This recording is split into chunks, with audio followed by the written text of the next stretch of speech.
The key to living in Evergreen Meadows wasn't a good credit score or a six-figure salary. Alex didn't realize this when he bought the little two-story house with the wide front porch and the towering oak tree. For him, it was the culmination of a decade of hard work, a slice of the American dream he had worked so hard to achieve, each with a lawn mowed to a millimeter-perfect height. His first week was a blur of unpacking boxes, friendly wave to his next-door neighbor, an elderly man named Mr. Henderson. The air was crisp. The sunlight was warm. His father, a carpenter, had passed down a love for woodwork, and Alex's latest project was a meticulously crafted birdhouse. It was a little eccentric for Evergreen Meadows, but Alex thought it would add a nice, whimsical touch to his front yard. He spent a Saturday morning installing it on the oak tree. The bright colors stood out against the muted tones of his house, unaware that his act of individuality had just broken a cardinal, unwritten rule. It was thick, on heavy linen paper, and embossed with an elegant but rigid logo. Evergreen Meadows Homeowners Association. Alex opened it, his brow furrowing as he read the note. It was a notice of violation. The document, a two-page missive filled with legal jargon and sterile passive-aggressive language, cited an unapproved Section 4.3b of the community bylaws. He walked out and looked at the tiny teal birdhouse, then at the identical homes around him. A prank, surely.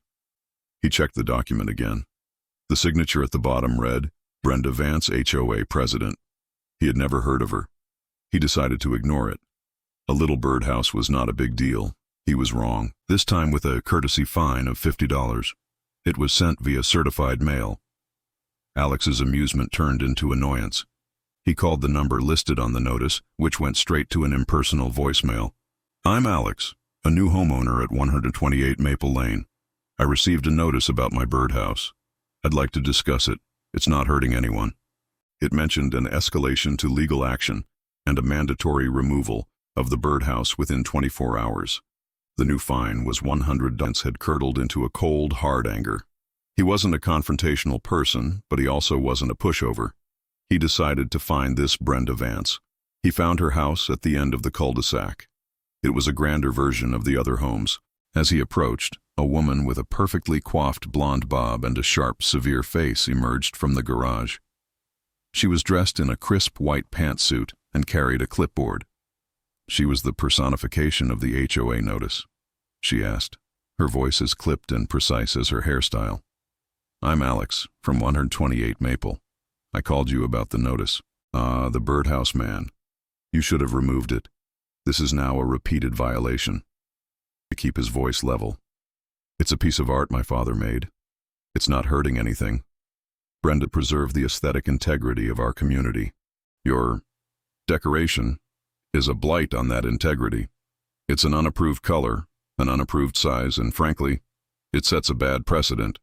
We can't have every homeowner doing whatever they want. I couldn't find a single mention of birdhouse color or size, or any rule about exterior adornments.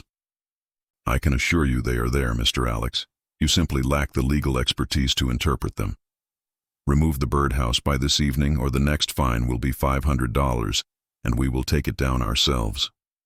With that, she turned and walked back toward her garage, leaving Alex fuming on the perfectly manicured lawn. He walked back to his house, seething. He wasn't just mad about the birdhouse. He was furious at her condescending attitude, her baseless arrogance, and the blatant power trip.